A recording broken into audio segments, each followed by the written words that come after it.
Vertical circular motion में क्या होता है? वर्टिकल सर्कुलर मोशन में आपके पास एक धागा है, धागे से एक मास लटका हुआ है और वो कुछ इस तरीके से मोशन करेगा, ठीक है। ऐसे वो कंप्लीट ऐसे सर्कुलर मोशन परफॉर्म कर सकता है, लेकिन कौन सी डायरेक्शन में? वर्टिकल डायरेक्शन, ठीक है। वर्टिकल डायरेक्शन में ऐसे ऐसे मोशन करना है, ठीक है। अब ये पूछा गया है कि ये जो सर्कुलर पाथ इसका हो सकता है, उसमें ये पॉइंट है ए, ये पॉइंट है बी, ये है सी और ये है डी, ठीक है। आपको कहा गया है कि ए पॉइंट पे कितनी वेलोसिटी दी जाए इसको कि ये बी पॉइंट तक पहुंच जाए। दूसरा पार्ट है कितनी वेलोसिटी दी जाए कि ये सी पॉइंट तक पहुंच जाए, कितनी वेलोसिटी दी जाए कि ये पूरा चक्कर लगा दे। क्वेश्चन समझ में आया? सही है। अच्छा, क्या ये कोई रॉड है या ये कोई धागा है? धागा है ना। और अगर ये धागा बिल्कुल टाइट रहेगा तभी ये सर्कुलर पाथ पे चलेगा। अगर मान लो ये यहां से यहां पहुंच गया, यहां से यहां जस्ट पहुंच गया, पहुंचने के बाद ये जो रस्सी है ये ढीली हो गई, तो क्या ये ऐसे जाएगा सर्कुलर पाथ पे या ऐसे ऐसे कहीं और गिर जाएगा? गिर जाएगा ना। यस। तो जब इसको हम हाईएस्ट पॉइंट पर लेकर जा रहे हैं तो हमें सिर्फ हाईएस्ट पॉइंट तक पहुंचाना है, और जब हमें कंप्लीट सर्कुलर पाथ कंप्लीट करवाना है तो हमें क्या करना पड़ेगा? इस पॉइंट पे tension greater than equal to 0 रखनी पड़ेगी। समझ में नहीं आया है ना? क्योंकि रस्सी खींची रहेगी तभी सर्कुलर मोशन होगा, रस्सी ढीली होगी तो सर्कुलर मोशन होगा। यस और नो? कोई दिक्कत? तो इस जो पाथ है इसकी जो रेडियस है इसको हम एल बोल सकते हैं, आर बोल सकते हैं, अपनी मर्जी से जो आपका दिल करे आप बोल सकते हैं, ठीक है। तो बोलिए सबसे पहले what velocity must be given at point A so that the ball reaches point B. Point B पर पहुंचाना है, तो मैं कहता हूं यहां पे हम इसको कुछ u स्पीड दे देते हैं, दे दे भाई, सही है। इसको जब यहां मारा, इसको स्पीड दे दी u, इसके पास एनर्जी कितनी आ गई? हाफ एम यू स्क्वायर, सही है। ओके, क्या यहां कोई एक्सटर्नल फोर्स है? क्या कोई नॉन कंजर्वेटिव फोर्स है? क्या ऐसा कोई एनर्जी लॉस करवाने वाला सिस्टम है? कुछ नहीं है ना। That means energy will remain conserve, energy रहेगी कंजर्व। इसका मतलब क्या हुआ? Initial energy is equal to final energy. कहां तक पहुंचाना है? बी पॉइंट तक, मतलब यहां तक पहुंचाना है, मतलब यहां पे काइनेटिक एनर्जी कितनी हो जाएगी? 0 हो जाएगी। बेशक कोई दिक्कत नहीं, बस पहुंच गया ना यहां तक, भले यहां जाके रुक जाए, कोई दिक्कत, ठीक है। तो बताइए initial energy is equal to final energy. बोलो यहां से कितनी हाइट पे चला गया? एल हाइट तक चला गया, सही है। बोलो अपने को क्या निकालना है? यू।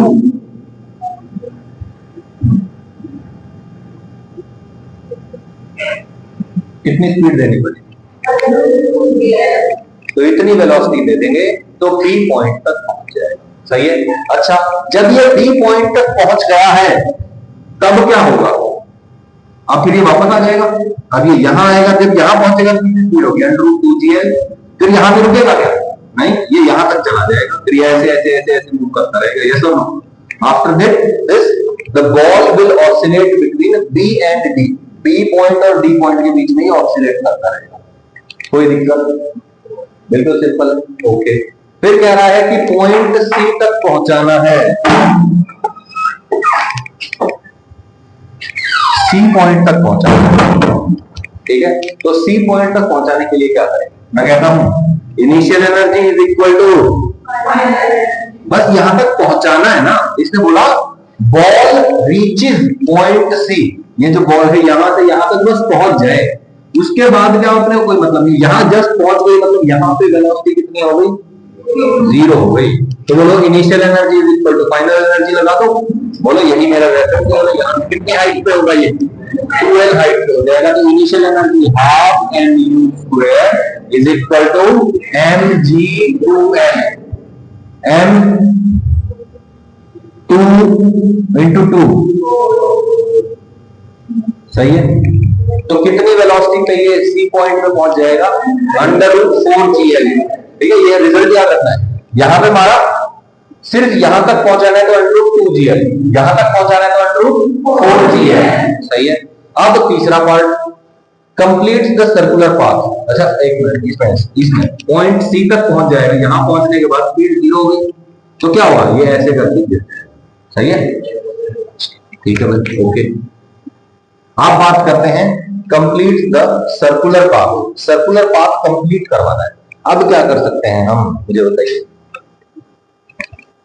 बोलो what should be our method. मैंने क्या बोला, हाईएस्ट पॉइंट पे रस्सी बिल्कुल सीधी होनी चाहिए, यस और नो। रस्सी अगर सीधी है, बिल्कुल टाइट है, इसका मतलब सर्कुलर मोशन कंप्लीट हो जाए। तो हाईएस्ट पॉइंट पे टेंशन निकाल लो ना भाई। मान लो कि यहाँ पे जो पार्टिकल है ये कितनी स्पीड से चल रहा है, ये जीरो पे नहीं है, अब ये कितनी स्पीड पे है, वीसी स्पीड पे है। तो बताओ वीसी कितना होना चाहिए कि टेंशन जो होगी रस्सी में, बोलो ऐसे होगा ना, बोलो टेंशन हमेशा नीचे की तरफ लगती है, mg नीचे की तरफ लगेगा, सर्कुलर पाथ के ऊपर क्या लगेगा, mv square by R, R है एल। तो बताओ टेंशन निकालो कितना आएगा, T इज इक्वल टू, सही है, और वो क्या होना चाहिए, ग्रेटर देन इक्वल टू 0।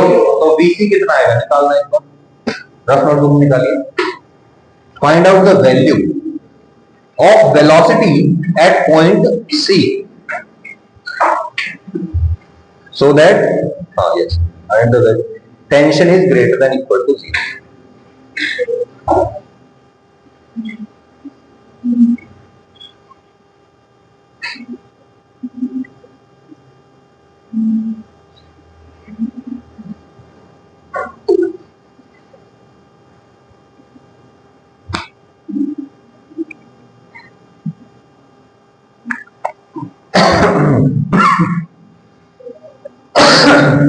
बातें करके थोड़ी निकलेगा, सॉल्व करके।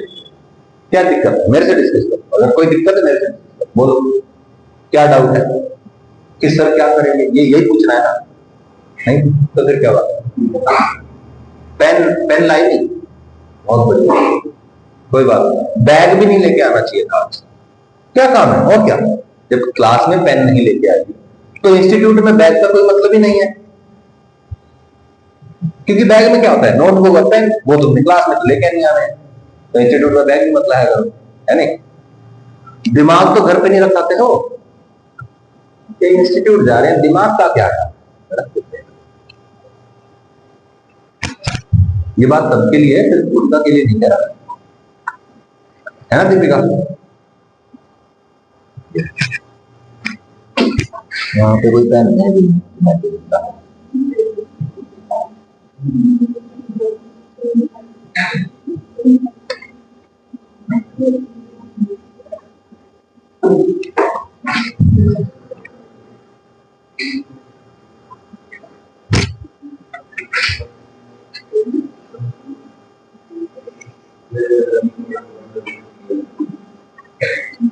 अंडरूट GL है या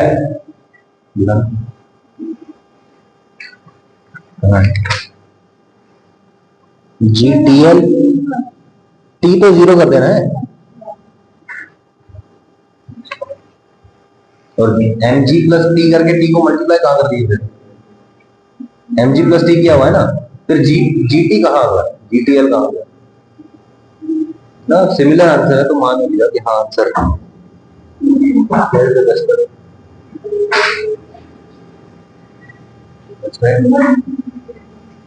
कोई बात नहीं,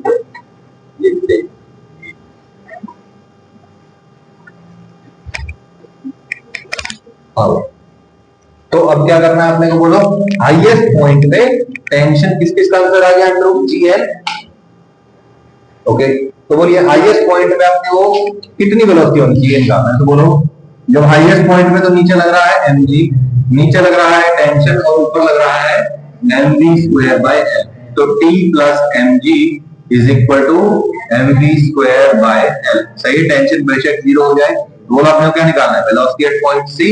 बोलिए क्या आएगा, m से m कटेगा, m से m काट दिया, ठीक है, इसको इधर मल्टीप्लाई करो, अंडर रूट।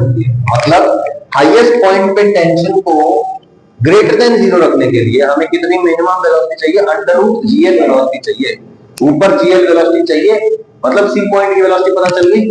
अब मैं कहता हूं यहां पे इतनी स्पीड दो कि यहां तक जाते जाते अंडर रूट GL स्पीड बच जाए। समझ में आया भाई, यहां मारा मैंने, यहां जाके 0 हो गए तो नीचे क्या जाएगा ना, लेकिन अगर मैंने यहां मारा और यहां को कम होते होते होते होते यहां पे अंडर रूट जीएल जब उससे ज्यादा वेलोसिटी बचेगी तो कंप्लीट पाथ हो जाएगा, क्योंकि यहां पे अंडर रूट जीएल या उससे ज्यादा टेंशन ग्रेटर देन 0 रहेगी या नो।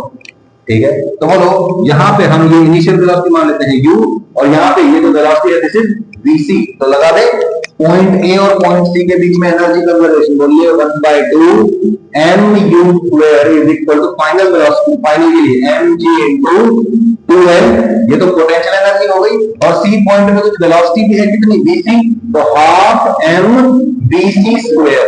सही है भाई, और vc का वैल्यू कितना है अंडर रूट जीएल, तो बोलो अंडर रूट जीएल का स्क्वायर क्या बन जाएगा जीएल बन जाएगा, m और यहां से m। सही है भाई, 2 से मल्टीप्लाई कर दो, ये कितना हो जाएगा 4 और ये हो जाएगा कितना हो गया 5gl, तो u square is equal to 5gl, u is equal to under root. ये रिजल्ट याद हो गया ना, क्या बोला मैंने कि भैया यहां से मारा यहां तक पहुंचाना तो अंडर रूट 2gl, सिर्फ यहां तक पहुंचाना है तो अंडर रूट 4gl, और पूरा चक्कर करवाना है तो अंडर रूट 5gl। मुश्किल है, डेराइव करना आ गया आपको, initial energy is equal to final energy, सिर्फ पहुंचाना है तो, और अगर पूरा चक्कर कटवाना तो initial energy is equal to final energy plus कुछ वहां की वेलोसिटी जो टेंशन ग्रेटर देन 0 के लिए होनी चाहिए।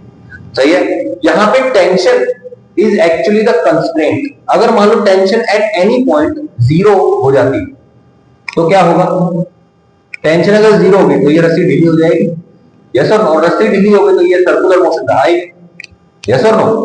तो जहां पे भी पॉसिबिलिटी है कि ये जो पार्टिकल है ये यहां से मान लो यहां चला गया, मान लो यहां चला गया और यहां जाके ये ऐसे गिर सकता है, तो ये सर्कुलर मोशन फिर नहीं रहेगा। सही है ना, तो ऐसा ही केस हम अगले क्वेश्चन में देखेंगे। ठीक है भाई, ये देखो यहां तक कोई भी डाउट, अंडर रूट 5gl। ठीक है, अब इस क्वेश्चन में क्या हो रहा है, यहां पे आपको रस्सी और बॉल बांध के नहीं दिए हैं, ठीक है ना, यहां क्या किया है, ऐसे एक सर्कुलर पाथ दे रखा है आपको, ठीक है, ऐसा एक सर्कुलर पाथ है ऐसा, ठीक है, यहां पे स्मूथ है अंदर वाला सरफेस, यहां पे एक ऑब्जेक्ट को रख दिया, उसको मारा, तो बोलो वो ऐसे ऐसे चक्कर काट सकता है, बताओ वो यहां से यहां तक तो मूवमेंट करेगा, कोई दिक्कत नहीं है सर्कुलर पाथ पे, लेकिन जैसे ही यहां जाएगा, बोलो जैसे ही पार्टिकल यहां पहुंचेगा ऐसे नीचे गिर सकता है, यस और नो। तो यहां पे सेंट्रीपिटल फोर्स अप्लाई करने वाला कौन है, वहां पे टेंशन था, यहां पे normal reaction will apply the centripetal force, है ना। मान लो नॉर्मल रिएक्शन नहीं होता, नॉर्मल रिएक्शन नहीं होता तो क्या ये सर्कुलर मोशन करता, नहीं करता ना। इमेजिन करो इसको मैंने यहां मारा, मुझे कहां पहुंचाना है बी पॉइंट तक, तो बोलो यहां से यहां तक जाने में क्या लगेगा, बोलो इनिशियल वेलोसिटी u, तो initial energy half mu square is equal to final energy, यहां तक पहुंचाना है बस, तो mgr कितनी हाइट पे है, r हाइट पे है ना, तो initial energy half mu square is equal to final energy mgr कितना है अंडर रूट 2gr।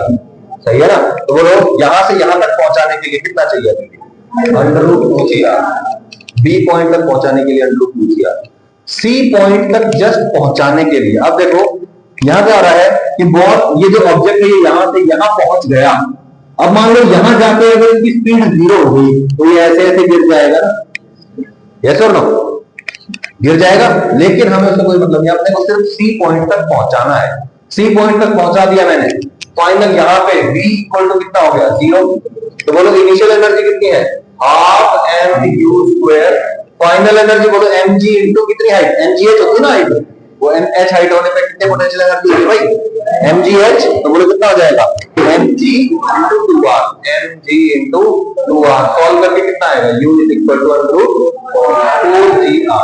सही है भाई, बोलो सेम रिजल्ट आ गया ना पिछले वाला, सेम रिजल्ट क्यों आ रहा है, क्योंकि वहां पे अगर टेंशन 0 होती है तो पाथ पूरा नहीं होता सर्कुलर, यहाँ पे नॉर्मल रिएक्शन, बोलो जब ये यहां से यहां पहुंचा तो ये नीचे गिर जाएगा, मतलब इसके साथ कांटेक्ट छोड़ दिया, मतलब नॉर्मल रिएक्शन कितना हो गया 0, नॉर्मल रिएक्शन 0 हो गया, दैट मींस पूरा पाथ नहीं हो पाया। अगर पूरा सर्कुलर पाथ करवाना है, कंप्लीट द सर्कुलर पाथ, तो क्या होना चाहिए, यहाँ पे normal reaction should be greater than 0, normal reaction greater than 0 मतलब there is actually physical contact between this surface and the block, समझ में आया ना, और फिजिकल कांटेक्ट है तभी तो पूरा सर्कुलर पाथ होगा। अदरवाइज बीच में गिर जाएगा। यस और नो बोलो। यहाँ पे normal reaction greater than zero करना है। सेम टू सेम हमने पिछले क्वेश्चन में किया, tension greater than equal to zero. Normal reaction greater than zero रखने के लिए कितनी वेलोसिटी चाहिए? यहाँ पे अंडर रूट GL या अंडर रूट GR वेलोसिटी चाहिए। सही है, इतनी वेलोसिटी चाहिए। Initial velocity half mv square, final under root GR velocity हो जाएगी, मतलब half mvc square plus mg into 2r। Solve करके कितना आएगा? यहाँ पे u का वैल्यू आएगा इंटू 5gr। सही है, वहां पे टेंशन वाज द कंस्ट्रेंट, यहाँ पे नॉर्मल रिएक्शन का कंस्ट्रेंट। कोई दिक्कत? बिल्कुल सिंपल है। तो रिजल्ट याद हो गया। जहां पे ऊपर वाले पार्ट में ये ऑब्जेक्ट जो है अपना रास्ता छोड़ के ऐसे गिर सकता है ना, उस केस में क्या होगा? B तक अंडर रूट 2gr, C तक जस्ट पहुंचाने के लिए अंडर रूट 4gr और पूरा चक्कर कटवाने के लिए under root 5gr। Where r is the radius of the path. पिछले केस में रेडियस कितनी थी? L के बराबर, तो वहां पे r की जगह L आ गया। समझ में नहीं आया? रिपीट करूं क्या कुछ भी यहां तक? ओके, अब नया खेल। ठीक है, नया खेल। अभी यहां पे क्या है? एक पाइप है, ये पाइप है ऐसे। ठीक है, ऐसा पाइप है, ऐसा पाइप। इस पाइप के अंदर एक ब्लॉक डाल दिया। ये पॉइंट है भैया अपना, भाई A नाम है इसका B नाम है और इसका C नाम है और इसका D नाम है। सही है। अब ये कह रहा है कि इसको कितनी वेलोसिटी देनी ये B तक पहुंच जाए? मैं कहूंगा अंडर रूट 2GL या अंडर रूट 2GR।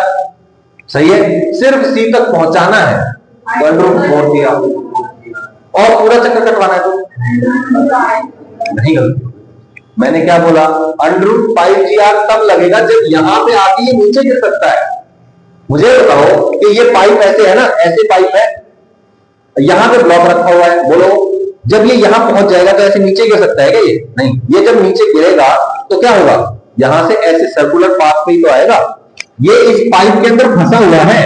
अगर मैंने इसको ऐसे मारा, ये यहां गया तो अभी भी पाइप के अंदर फंसा हुआ है। यहां जाके वापस आया तो बोलो यहां से ऐसे थोड़ी गिरेगा, पाइप के अंदर फंसा हुआ है ना, तो बोलो यहां से ये ऐसे करके वापस आएगा ऐसे। और अगर ये यहां पहुंच गया तो बोलो जैसे ही इसको क्रॉस करेगा ऐसे गिरेगा क्या नीचे? नहीं, ये अभी भी क्या करेगा? सर्कुलर पाथ कंप्लीट करेगा। दैट मींस इस केस में जहां पे ऊपर जाके ऐसे डायरेक्टली नीचे नहीं गिर सकता, उस केस में यहां से जस्ट आगे निकलवा दो, बिल्कुल थोड़ा सा आगे निकलवा दो, 1 mm आगे निकलवा दो। जैसे ही आगे निकलेगा क्या होगा? Complete circular path. तो बोलो अपने को क्या करना है? बेसिकली C से जस्ट थोड़ा सा आगे पहुंचाना है, या हमको जस्ट C तक पहुंचाना है। तो जैसे ही C तक पहुंचेगा complete the circular path. B तक पहुंचाने के लिए अंडर रूट 2gr, C तक अंडर रूट 4gr और कंप्लीट द सर्कुलर पाथ के लिए भी अंडर रूट 4gr। सही है। अच्छा, सिमिलर केस होगा अगर मैं रस्सी की जगह एक हल्की सी रॉड लगा देता हूं। ठीक है, इमेजिन करिए कि यहां पे एक मैंने हिंज बना रखा है, हिंज। ठीक है, ये एक बिल्कुल पतली सी रॉड है और बिल्कुल हल्की रॉड है, इसमें कोई मास नहीं है, ना के बराबर मास है, आधा ग्राम मास है इसके अंदर। ठीक है, और यहां पे मैंने एक 5 किलो का ऑब्जेक्ट लगा दिया। ठीक है, अब मैंने क्या किया? मैंने इसको ऐसे मारा तो बोलो ये यहां तक जाके वापस आ सकता है। कितनी वेलोसिटी चाहिए यहां तक जाने के लिए? यहां से यहां तक पहुंचाना है अंडर रूट 4। बोलो क्या ये ऊपर जाके ऐसे ऐसे गिर सकता है? नहीं गिर सकता, क्योंकि ये क्या है? सॉलिड रॉड है। ये बिल्कुल जैसे मारता है ना, बिल्कुल ऐसा है। मान लो अगर यहाँ पे एक ऑब्जेक्ट को बांध दिया और ऐसे करके हमने घुमा भी दिया, तो बोलो यहाँ आने के बाद ये रॉड उसको सपोर्ट नहीं करेगी क्या? करेगी ना। दैट मींस जब भी ये यहाँ से क्रॉस करेगा तो ऐसे गोल चक्कर वाले सर्कुलर पाथ पे ही वापस आएगा। सही है, तो यहाँ पे भी कितनी वेलोसिटी चाहिए होगी? Under root 2gr, under root 4gr और पूरे के लिए अंडर रूट 4। ठीक है भाई, ठीक है। Same is the case when the ball is attached with A massless rod. ठीक है, कोई दिक्कत? समझ में नहीं आया? बिल्कुल सिंपल है। अच्छा, अब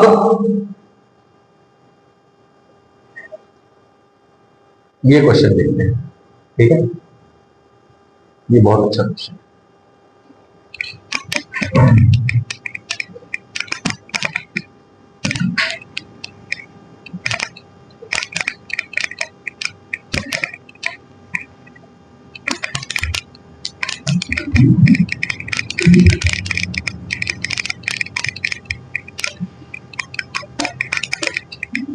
देखिए भाई यहां क्या हो रहा है?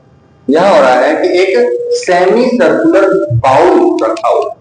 ठीक है, इसके टॉप के ऊपर एक m मास का ऑब्जेक्ट रखा हुआ है। ठीक है, रेडियस इज आर। अब क्या हुआ कि ये पूरा सरफेस स्मूथ है, इसको मैंने क्या किया, थोड़ा सा आगे चला दिया, ठीक है। जैसे ही इसको आगे सरकाऊंगा क्या होगा, ये फिसल के नीचे आएगा।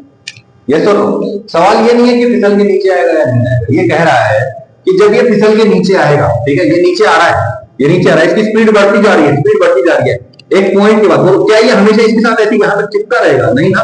बोलो क्या होगा, ये ऐसे करके गिरेगा, यहां पे नहीं गिरेगा, क्या करेगा, यहां से कुछ ऐसे करके गिरेगा। एक पॉइंट के बाद क्या होगा, इसके पास इतनी वेलोसिटी हो जाएगी कि ये इसके साथ कांटेक्ट छोड़ देगा।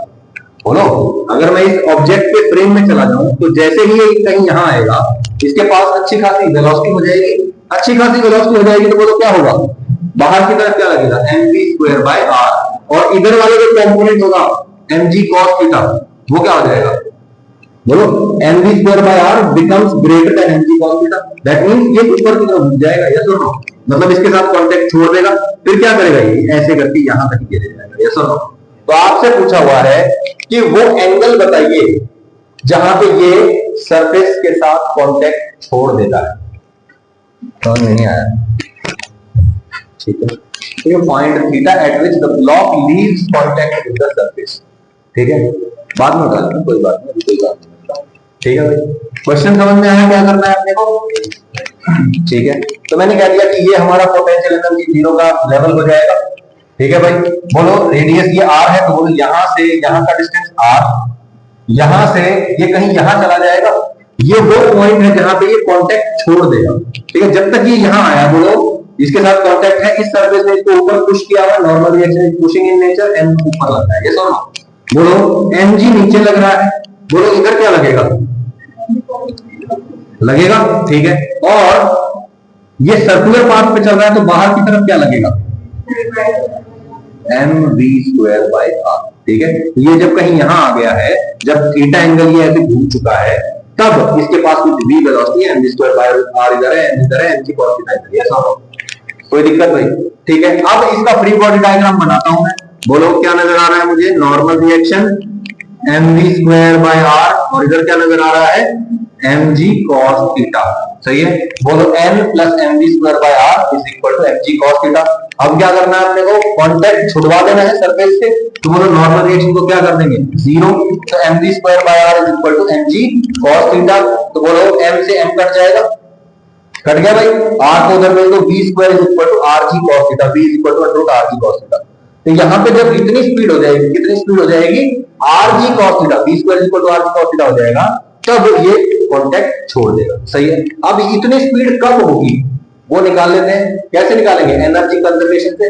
बोलो ये यहां से यहां आ गया, मतलब कुछ हाइट नीचे आ गया, यस और नो, कितनी हाइट नीचे आ गया, यस और no, r minus r cos theta. बोलो यहां से ये डिस्टेंस कितना है, r, this distance is r cos theta, total distance r, ये r cos थीटा, तो ये कितना, r minus r cos theta, ठीक है। तो r into 1 minus cos theta, इतनी हाइट नीचे आ गया।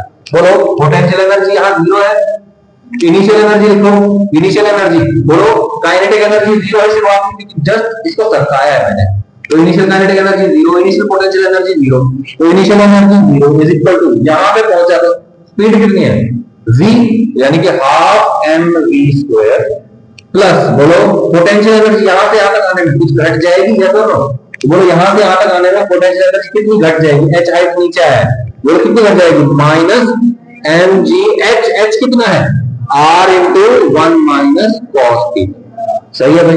इसको उठा के इधर ले आओ, तो half mv² is equal to mgr into 1 minus cos theta हो जाएगा, सही है, सही है। v² कितना होना चाहिए, rg cos थीटा, तो बोलो यहां क्या आ जाएगा, rg cos theta by 2 is equal to gr into 1 minus cos theta, rg 2 को उधर मल्टीप्लाई करो, क्या आ जाएगा,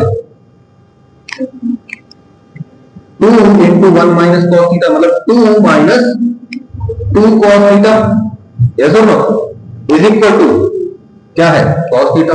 इसको उठा के इधर लेके जाओ, सॉरी इसको उठा के इधर ले आओ, minus 2 cos theta plus 2 cos theta कितना हो गया, 3 cos theta is equal to 2, 3 को उठा के इधर लेके जाओ, cos को उठा के इधर लेके जाओ, cos इनवर्स, तो theta is equal to cos inverse 2/3 जब होगा, जब इतना एंगल ये घूम चुका होगा, तब क्या होगा, ये सरफेस के साथ कांटेक्ट रिलीज कर देगा।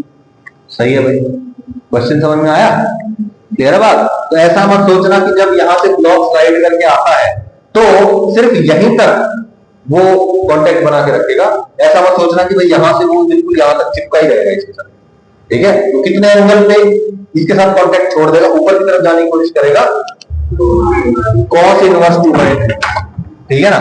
ओके, अब इसमें कोई डाउट, cos थीटा 2/3 आ गया, ठीक है भाई। ओके, अब ये क्वेश्चन आप मुझे बताएंगे,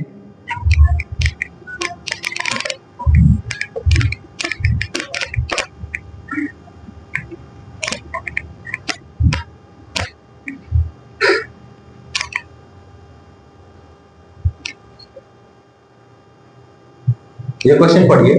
ए block is placed in a hoop as shown below. एक हूप है, हूप मतलब ऐसे गोल पाइप है, ठीक है, इसके अंदर एक ब्लॉक को रख दिया गया है। The block is a little smaller than the hoop. ये जो ब्लॉक है ये इस पाइप के साइज से थोड़ा सा ही छोटा है, बिल्कुल थोड़ा सा छोटा है, ठीक है। Then the hoop the block start slipping from the top. तो ये जो ब्लॉक है ये ऊपर से नीचे की तरफ ऐसे स्लाइड करने लगता है, ठीक है भाई। ओके, अब क्वेश्चन क्या है, which of the following is true for normal reaction by hoop on the block as the block slips from A to B. जब ए से बी पॉइंट तक ये ब्लॉक स्लिप होके आता है तो नॉर्मल रिएक्शन के बारे में इनमें से कौन सी बात सही है, ठीक है। Normal reaction is applied by inner wall only. जब ये यहां से यहां आएगा तो ये जो अंदर वाली दीवार है, ये वाली जो है, सिर्फ यही नॉर्मल रिएक्शन लगाएगी, पहला ऑप्शन। दूसरा, normal reaction is applied bye outer wall only, मतलब ये जो नॉर्मल रिएक्शन ये सिर्फ बाहर वाली वॉल लगाएगी। तीसरा option, normal reaction is applied by inner wall initially and outer wall later. कि भैया शुरुआत में तो नॉर्मल रिएक्शन यहां से लगेगा और बाद में नॉर्मल रिएक्शन यहां से लगेगा। और चौथा ऑप्शन है, normal reaction is applied bye outer wall initially, कि भैया पहले बाहर से लगेगा बाद में अंदर से नॉर्मल रिएक्शन लगेगा। सी इज करेक्ट, है ना। जेईई एडवांस 2014 का क्वेश्चन, इस साल मैंने पेपर, ठीक है। क्लियर हो गई बात। बोलो भाई, यहां से जब ये स्लिप होता है तो बोलो यहां पे टच रहेगा। जैसे ही ये यहां आएगा cos इनवर्स 2/3 एंगल पे, तो क्या होगा, इसकी स्पीड इतनी हो जाएगी कि बाहर की तरफ जाने की कोशिश करेगा। ये बाहर जाएगा तो बोलो इस सरफेस के साथ कांटेक्ट में आ जाएगा, नीचे वाले के साथ कांटेक्ट छोड़ देगा। यस और नो, क्योंकि थोड़ा सा छोटा है ना उससे। क्लियर हो गई बात। ये जेईई एडवांस 2014, ठीक है। बहुत इजी है क्वेश्चन, यस और नो। अब बात करते हैं पावर की। What time is it? 9:44. We have to complete this within 10 minutes. It's an easy topic. वही चीजें हैं जो आप पहले पढ़ चुके हैं, ठीक है भाई। पावर क्या होती है? It is the rate of doing work. Rate मतलब क्या? Differentiation with respect to time, सही है। तो पावर इज इक्वल टू क्या होगा बोलो, dw by dt। Instantaneous power होगा ये। और एवरेज पावर के लिए क्या करेंगे, total work by total time. Average कैसे निकालते हैं, टोटल बाय टोटल करके निकालते हैं। एवरेज स्पीड क्या होती है, total distance by total time. Instantaneous speed कभी कितनी है, मतलब अभी स्पीड कितनी है, मतलब अभी डिफरेंशिएट किया और उसमें अभी का टाइम इनपुट कर दिया। यस और नो, क्लियर है बात। तो power is equal to work done per unit time. और वर्क डन कितना होगा, जितनी एनर्जी खर्च होगी, तो energy spend per unit time भी हो सकता है।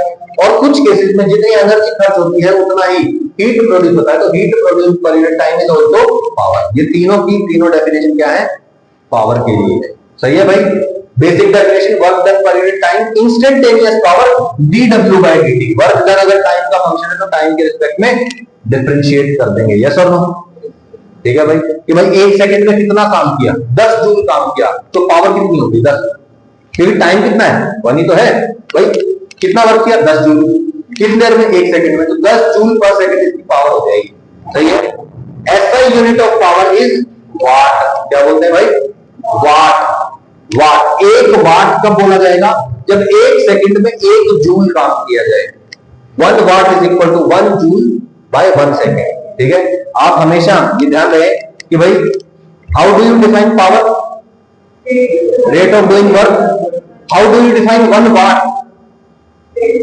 When 1 joule work is done in 1 second, then power consumed is 1 watt या power generated is 1 watt. सही है. ऑब्वियसली जनरेटर तो जनरेट कर रहा है पावर, और बल्ब है, बिजली है या कोई और चीज है जो एनर्जी कंज्यूम करे तो क्या कहेंगे? एनर्जी कंज्यूम या वर्क डन पर यूनिट. सही है, कोई दिक्कत भाई? ठीक है. अच्छा, ये तो हो गई एसआई यूनिट. कमर्शियल यूनिट क्या होती है? Horse power. हॉर्स पावर सुना है आप लोगों ने? कभी ना कभी सुना होगा कि इतने हॉर्स पावर की गाड़ी है, इतने हॉर्स पावर की पानी की मोटर है, इतने हॉर्स पावर की मोटर है ना? ये सुना होगा आप लोगों ने? यस और नो? तो horse power is the commercial unit. ठीक है. और 1 हॉर्स पावर कितना होता है? 746 वाट के बराबर. सही है. 1 किलोवाट क्या होता है? 1000 वाट, मतलब 1000 जूल पर सेकेंड. एक सेकंड में जब 1000, जैसे घर में हीटर होता है ना, तो उसकी जनरली रेटिंग क्या होती है? 1500 वाट या 2000 वाट या 1000 वाट. तो वो असल में क्या कर रहा है? एक सेकंड में 1000 जूल एनर्जी कंज्यूम कर रहा है. समझ में आया? क्लियर हो गई बात भाई? ठीक है. अब बेसिक क्वेश्चन, बिल्कुल पुराने वाला स्टाइल का question. Work done by force is given by W equal to P square minus 2T plus 1. Work done दे दिया as a function of time. पूछ रहा है T इंस्टेंटेनियस है, T equal to 7 second. Power पूछ रहा है वर्क देके, तो क्या करो? वर्क को डिफरेंशिएट कर दो. कर दिया, क्या आएगा? 2T minus 2. Instantaneous power 2T minus 2. किस टाइम पे पूछा है? T इक्वल टू 7, तो T की जगह 7 रख दो, पार आ जाएगा. सही है भाई. Time when instantaneous power equal to 0. Instantaneous power कितनी आएगी? 2T minus 2 equal to 0 put करो, T का वैल्यू कितना आ जाएगा हमारा? सही है. तो वो टाइम आ गए थे, पावर इक्वल. मुश्किल है क्या? पुराने यही क्वेश्चन किए थे हमने, है ना? डिस्प्लेसमेंट दे रखा था, उसको डिफरेंशिएट करके वेलोसिटी आता है, उसको डिफरेंशिएट करके एक्सेलरेशन आया था. किसमें क्या पुट करना है वो अपने आप पता है ना? यस और नो? ठीक है भाई. Power is equal to dw by dt. नया तरीका है इसको पढ़ने का. वर्क डन क्या होता है? Force dot displacement. यस और नो भाई? फोर्स का डिस्प्लेसमेंट के साथ डॉट प्रोडक्ट करते हैं तो वही तो वर्क होता है. तो वर्क की जगह लिख दिया force into displacement. What is force? Force जो फोर्स अप्लाई हो रहा है. What is this? डिस्प्लेसमेंट जो डिस्प्लेसमेंट हो रहा है. अगर फोर्स कांस्टेंट है, ध्यान देना, अगर फोर्स कांस्टेंट है, इफ F इज कांस्टेंट, तो ये बाहर निकल जाएगा. बाहर निकाल दो तो क्या आ जाएगा? F डॉट इसका डिफरेंशिएशन, डिस्प्लेसमेंट का डिफरेंशिएशन इज वेलोसिटी. तो फोर्स डॉट वेलोसिटी वेक्टर नहीं आ जाएगा. बोलो F into ds by dt, ये हो गया वेलोसिटी. तो बोलो power can also be defined as force का वेलोसिटी के साथ डॉट प्रोडक्ट. फोर्स का वेलोसिटी के साथ डॉट प्रोडक्ट करेंगे तो पावर आएगा. फोर्स का डिस्प्लेसमेंट से करेंगे डॉट प्रोडक्ट तो वर्क आएगा. समझ में नहीं आया? क्लियर हो गई बात? बिल्कुल सिंपल है. क्या मुझे कुछ भी रिपीट करने की जरूरत है? बोलिए भाई. क्लियर है बात? फोर्स को वेलोसिटी के साथ क्या कर देंगे? डॉट प्रोडक्ट कर देंगे. नीट में 2-3 बार पूछा जा चुका है. फोर्स दिया है, वेलोसिटी दिया है, डॉट प्रोडक्ट करना है. डॉट प्रोडक्ट याद है? आई वाले को आई वाले से, जे वाले को जे से, के वाले को के से. सही है भाई. The constant force F is equal to 2i plus 3j plus 4k acts on a particle, है ना, with velocity I plus j minus 7k. Find rate of doing work, मतलब पावर निकालनी है by this force on the particle. तो बोलो force दे दिया, velocity दे दिया, क्या करना है? F vector dot v vector. बोलो F वेक्टर लिखा, v वेक्टर लिखा. बोलो डॉट प्रोडक्ट क्या आते हैं? I वाले को I वाले से 2 into 1 2, 3 into 1 3, 4 into minus 7 minus 28 answer minus 23. सही है भाई. नेक्स्ट क्वेश्चन देखिए क्या कह रहा है. फोर्स दे दिया आपको इतना, ठीक है भाई. वेलोसिटी दे दिया इतना, I plus j minus t k cap. Find time when power equal to 0. तो क्या करना है? पावर निकाल लो पहले. फोर्स डॉट वेलोसिटी कर दिया, फोर्स डॉट वेलोसिटी कर दिया, क्या आएगा बताना? इसका इसके साथ डॉट प्रोडक्ट करेंगे. 3 into 1 4 into 1 minus 5 into t. सही है भाई. सॉल्व किया. पावर कितनी होनी चाहिए? 0. पावर 0 होनी चाहिए तब टाइम निकाला. पावर को 0 कर दिया, टाइम का वजह है -7. सही है भाई. अच्छा ध्यान देना, दो चीजों का डॉट प्रोडक्ट 0 कब होता है? जब वो दोनों एक दूसरे के परपेंडिकुलर, है ना. अगर फोर्स और वेलोसिटी एक दूसरे के क्या हो जाए?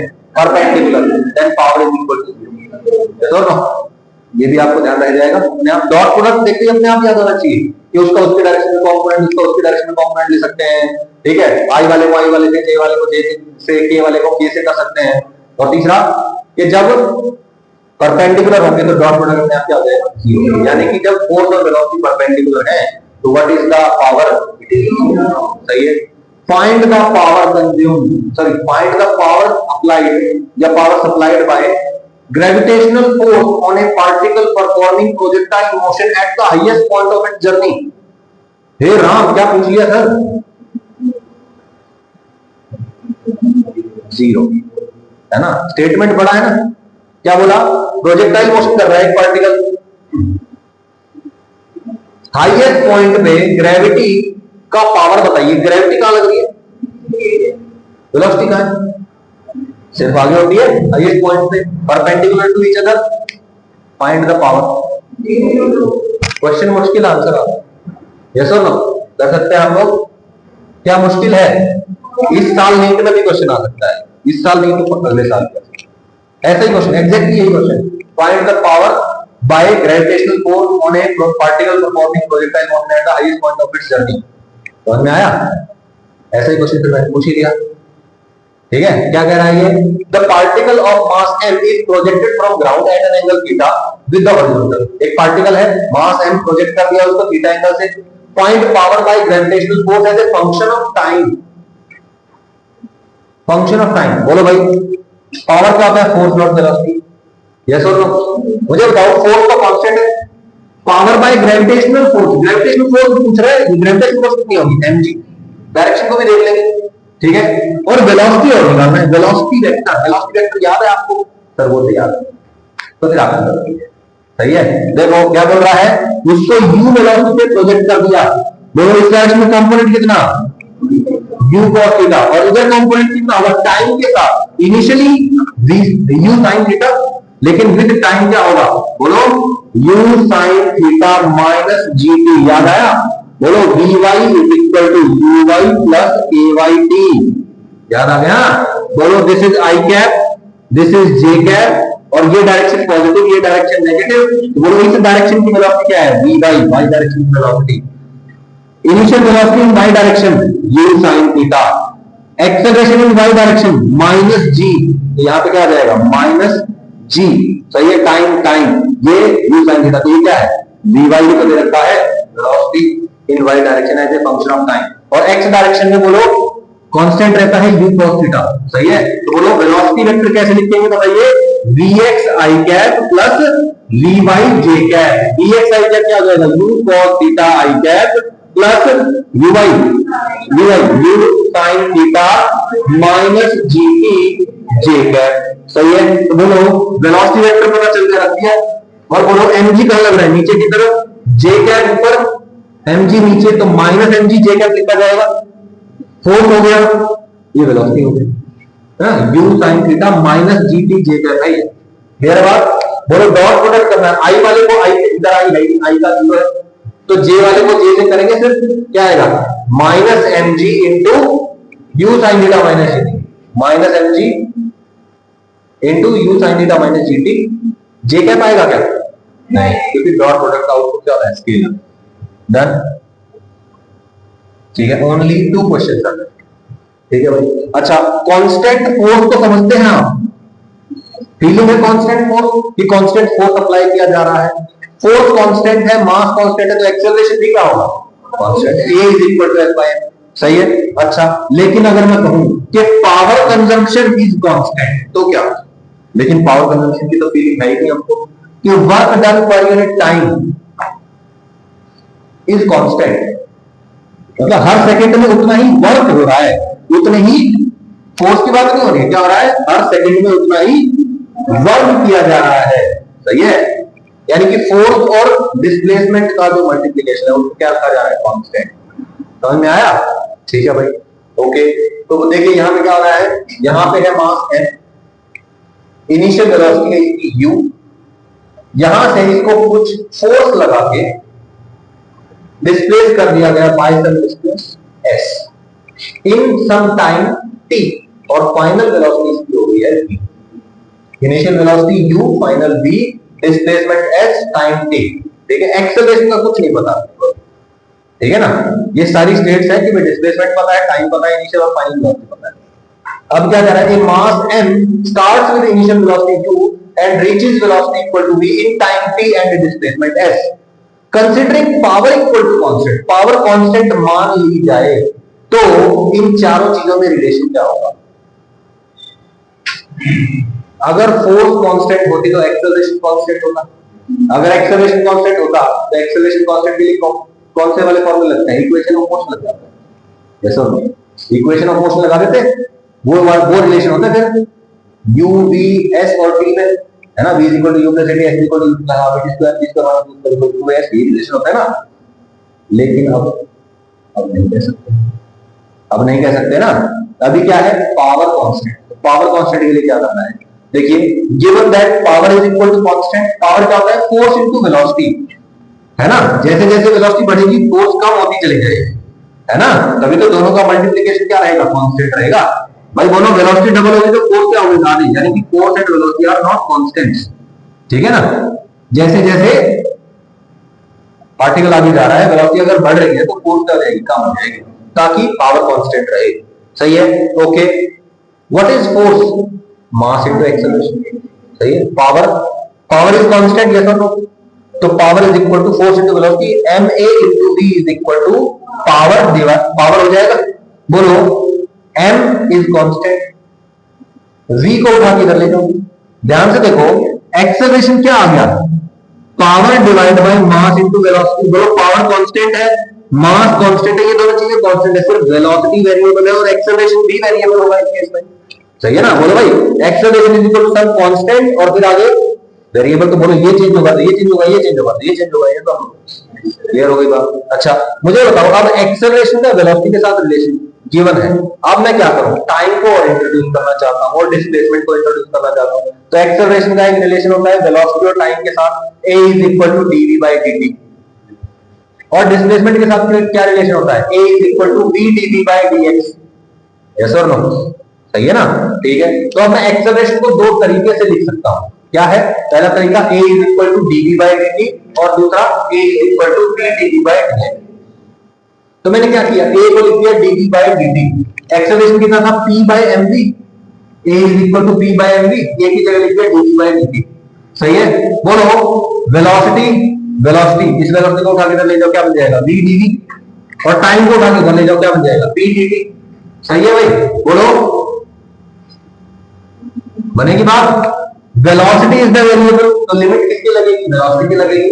वेलोसिटी कहां से स्टार्ट होती है? u से स्टार्ट होती है और कहां तक जाती है? v तक जाती है। सही है? यहां पे बोलो, पावर और मास कांस्टेंट है, बाहर निकल जाएंगे। टाइम कहां से शुरू होता है? 0 से कहां तक? t टाइम तक। जब वेलोसिटी टाइम 0 था तो वेलोसिटी u थी, टाइम t हुआ तो वेलोसिटी v हो गई। सही बात है? ओके, इसको सॉल्व करें। p बाय बाहर, dt का integration t upper limit minus lower limit, t minus 0, t आ जाएगा, कितना आ जाएगा? p by m into t, this is v square. अच्छा, v dv का integration v square by 2, u से v, तो बोलो क्या आ जाएगा? एक बार v की जगह v रखो, v square by 2 minus v की जगह u रखो, u स्क्वायर बाय 2, क्या आ जाएगा? v square minus u square by 2 is equal to p by m into t। First equation हो गई। अच्छा, एक्सेलरेशन जो हमने dv बाय dt लिखा था उसकी जगह मैं क्या लिख सकता हूं? v dv by dx, dx नहीं लिखूंगा, ds लिखूंगा, because the displacement is s। सही है? चाहो तो x भी लिख सकते हो, कोई दिक्कत वाली बात नहीं है। तो बोलो, a इज इक्वल टू क्या हो जाएगा? v dv बाय dx, ठीक है? और वो किसके बराबर था? p बाय mv के बराबर। a is equal to p by mv, तो p बाय mv हो गया। बोलो, v को उठा के ले जाओ, क्या आ जाएगा? v square dv। सही है? और यहाँ पे ds को उठा के ले आओ, p by m into ds। बोलो, यहाँ पे who is the variable? s, यानी कि डिस्प्लेसमेंट। पहले डिस्प्लेसमेंट कितनी थी? 0, बाद में डिस्प्लेसमेंट कितनी हो गई? s, तो 0 से s। बोलो, वेलोसिटी का लिमिट u से v, जब डिस्प्लेसमेंट 0 था तो वेलोसिटी u था, जब डिस्प्लेसमेंट s हो गया तो फाइनल वेलोसिटी v हो गया। बोलो, यहाँ पे क्या आ जाएगा? v cube by 3, limit u से v, और यहाँ पे क्या आ जाएगा? p बाय बाहर, ds का इंटीग्रेशन s माइनस 0 s। सही है भाई? तो p by s is equal to v cube by 3। अब इसको मैं क्या करूं? v क्यूब बाय 3 u से v, तो v cube by 3 minus u cube by 3 आ जाएगा, लिमिट पुट करके upper limit minus lower limit. समझ में आया? ठीक है? ये हो गई इक्वेशन नंबर 2। क्यों भाई इसको इक्वेशन नंबर 2 बोला? उसको 1 बोला क्योंकि भैया मैंने यहां क्या किया था? एक्सेलरेशन को वेलोसिटी और टाइम से जोड़ा था। यहां पे मैंने एक्सेलरेशन को वेलोसिटी और डिस्प्लेसमेंट से जोड़ा। यस और नो? तो अगर आपसे इसी क्वेश्चन में पूछ देता, find the relation between v u and time, तो ये हो जाता। Find the relation between v u and displacement, तो हो जाता। अब पूछा है सबके बीच में रिलेशन निकालो, तो क्या करो? इसको उससे डिवाइड कर दो या उसको इससे डिवाइड कर दो। समझ में नहीं आया? क्लियर हो गई बात? ठीक है, तो आप क्या कर सकते हैं, उसको इससे डिवाइड कर दीजिए जैसे यहाँ पे, तो डिवाइड इक्वेशन 2 बाय इक्वेशन 1, तो बोलो v cube minus u cube by 3 divide by v square minus u square by 2। सही है भाई? इधर क्या है, p s बाय m, यहाँ पे क्या है p t by m, p by m cut जाएगा, p बाय m कटेगा, क्या आ जाएगा s बाय t। बोलो क्या आ जाएगा, बोलो v cube minus u cube by 3 divide by v square minus u square by 2। बोलो इसको यहां मल्टीप्लाई करेंगे, इसको यहां मल्टीप्लाई करेंगे, क्या है बताना, 2 v cube minus u cube by 3 v square minus u square is equal to s by t। बोलो v u s और t का relation, so you have to remember this relation, this is extremely important, this is the relation which is very very important। अगर इसी question में बोल दे कि initial velocity is 0, तो u को 0 रख देंगे, ये 0 हो जाएगा, ये 0 हो जाएगा, ये है ही नहीं, क्या बचेगा v cube bye v square, एक v बच जाएगा, ऐसा ना हो तो क्या आ जाएगा 2 by 3v is equal to s by t। तो ये भी क्या है, if u equal to 0 initial velocity अगर बोल दिया जाए, पार्टिकल स्टार्ट फ्रॉम s बोल दिया जाए, तो क्या करेंगे 2 by 3v is equal to s by t, कोई दिक्कत, this is also very very important. सही है, okay. Two cars of equal mass, question दे दिया आप इसके ऊपर, ठीक है, कांस्टेंट फोर्स को हैंडल कर सकते हैं आप, कांस्टेंट पावर को हैंडल कर सकते हैं, बहुत इजी है। कांस्टेंट पावर को हैंडल करने के लिए सारी चीजें आ जाए vs ut में, है ना, तब वो आ गया ना रिलेशन, और u0 तो ये रिलेशन हो जाएगा 2 by 3v is equal to s by t। सही है, अब क्या कह रहा है आपको, two cars of equal mass m, दो गाड़ियां हैं इक्वल मास की, travelling along the same smooth level, same level पे चल रही हैं, one of them exert a constant force, एक गाड़ी ऐसी है जो क्या कर रही है, कांस्टेंट फोर्स अप्लाई कर रही है, और दूसरी गाड़ी क्या कर रही है, कांस्टेंट पावर अप्लाई कर रही है, ठीक है, ठीक है, and the other works at constant rate, work at constant rate मतलब पावर कांस्टेंट, ठीक है ना, rate of change of doing work मतलब rate of doing work is constant. Both cars start from rest, u 0 हो गया दोनों का, and after a time t, एक गिवन टाइम t के बाद both have the same velocity v, दोनों के पास वेलोसिटी क्या है v।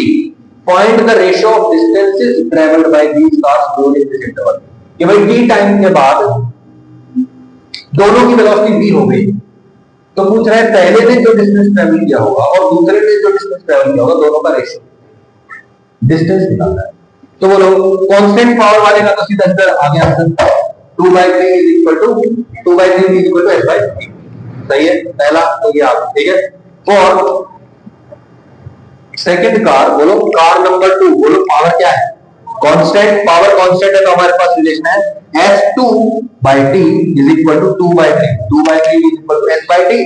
तो जो सेकंड का डिस्प्लेसमेंट है उसको s2 बोल दिया, दोनों गाड़ियों का सेम वेलोसिटी तो वेलोसिटी दोनों का v बोल दिया, और दोनों ने कितना टाइम दिया t, तो दोनों का टाइम t बोल दिया। सही है, अच्छा आप पहले वाले के लिए क्या करेंगे, बोलो force is equal to constant, इनको कह दो हम लोग तो कह देंगे रखना टेबल पे। सही है, car 2 power is equal to constant, ठीक है, सॉरी कार 1 फोर्स कांस्टेंट है, फोर्स कांस्टेंट है मतलब मास इनटू एक्सेलरेशन कांस्टेंट है,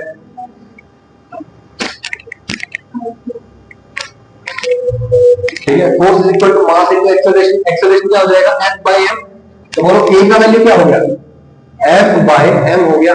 सही है, एक्सेलरेशन कांस्टेंट है, अब क्या निकालना है मेरे को, t टाइम के बाद कुछ v वेलोसिटी हो जाएगी और डिस्प्लेसमेंट कितना हो s, डिस्प्लेसमेंट वाली कौन सी इक्वेशन होती है, सेकंड होती है ना, तो बोलो from first equation v is equal to u plus at, और कार नंबर 1 बात कर रहा हूं कांस्टेंट फोर्स वाली, बोलो what is the acceleration f by m, है ना, a is equal to f by m, final velocity v है, दोनों गाड़ियां v वेलोसिटी में है, इनिशियल वेलोसिटी 0 है, एक्सेलरेशन कितना है f by m, और टाइम कितना हुआ है t, तो v is equal to f by m। तो ये हो गई हमारी पहली इक्वेशन। दूसरी इक्वेशन निकाल लेते हैं, दूसरी इक्वेशन क्या है भाई, s is equal to ut plus half a t square. सही है भाई, u 0 है, गायब कर दिया।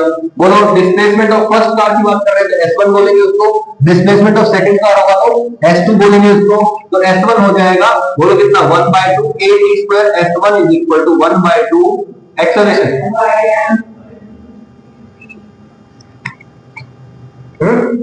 सही है, अच्छा f by m t square, specially तो f by m t into t, अब ये f by m into t कहीं लिखा हुआ दिख रहा है क्या, दिख नहीं रहा, पता नहीं। अगेन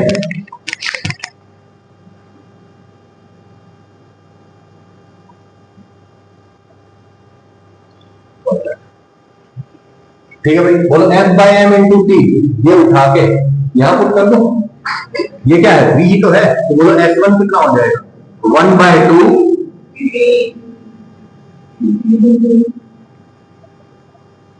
अच्छा ये T ही बोल दो इसको, यहां से क्या आएगा बोलो, S2 is equal to 2/3 VT। S2 पता है, S1 पता है, S1 बाय S2 कर सकते हैं, बोलो S2 बाय S2 कर सकते हैं। S2 by S1 is equal to बोलो 2/3 VT डिवाइड बाय कितना आ जाएगा, आ गया आंसर। तो this is method number 1। Method number 2 में क्या है भाई, केस 1 वाला क्या होगा, फर्स्ट गाड़ी के लिए force equal to mass acceleration is equal to F by m। सही है भाई, ओके। अब बताइए एक्सेलरेशन का लिखते हैं, v dv by dx, वो डिराइव करने वाले होते हैं, ऊपर डिराइव किया ना वही है। पहले वाले केस में एक्सेलरेशन कांस्टेंट है, तो v dv by dx करके s का वैल्यू निकाल लेंगे, s का रिलेशन निकाल लेंगे हम किसके साथ, वेलोसिटी के साथ, ठीक है। और वेलोसिटी का वैल्यू क्या आ जाएगा, f by m into t, वो यहाँ पे f by m की वैल्यू पुट करेंगे, s का और टाइम का रिलेशन आ जाएगा यहाँ पे। फिर सेकंड वाले केस में बोलो, फिर से वही करेंगे, p is equal to f by v, a is equal to p by mv। फिर यहाँ से दो एक्सेलरेशन के फॉर्मेट लिखेंगे, बोलो a is equal to dv by dt, a is equal to v dv by dx। Solve करके क्या आएगा, v cube is equal to 3p by m into s2, और यहाँ से क्या आ जाएगा, 2p by m is equal to v square। उसको इससे डिवाइड कर दो, v cube by v हट जाएगा, v का वैल्यू पता है अपने को, रेशियो लेके क्या आ जाएगा, s2 by s1, s2 आ गया यहाँ से, और यहाँ से s1 आ जाएगा, s2 by s1 करके फिर से क्या आएगा, 4/3। सही है भाई, कोई दिक्कत। Last formula efficiency. एफिशिएंसी क्या होती है, एफिशिएंसी कितना परसेंट अच्छा काम किया, यस और नो, है ना, कि भाई मैंने तुमको 100 रुपए दिए, तुमने 90 सही काम में खर्च किए, 10 रुपए ऐसे ही वेस्ट कर दिए, तो तुम्हारी एफिशिएंसी क्या होगी, 90%। मतलब तुम्हारे लिए जो इनपुट है और जो आउटपुट है वो अलग अलग हो सकते हैं, आउटपुट डिवाइड बाय इनपुट करेंगे हमेशा, क्या आ जाएगा, एफिशिएंसी आ जाएगी। अगर मैं लेट्स से एनर्जी खर्च कर रहा हूं 100 जूल और वर्क हो रहा है 50 जूल, तो मेरी एफिशिएंसी कितनी है, 50% है ना। आउटपुट बाय इनपुट करेंगे, सही है, क्लियर बात। तो एफिशिएंसी, एफिशिएंसी ये एन नहीं है, ध्यान रहे, एन ऐसा होता है, ये ईटा है, ऐसा है, ठीक है ना, और इसको स्टाइलिश बनाओगे तो ऐसा बनेगा, ठीक है ना, एक टांग ऐसे ऐसे ऐसे लंबी होगी, ठीक है ना, याद हो गया, ईटा बोलते हैं, ETA, ईटा बोलते हैं इसको, ठीक है, ओके।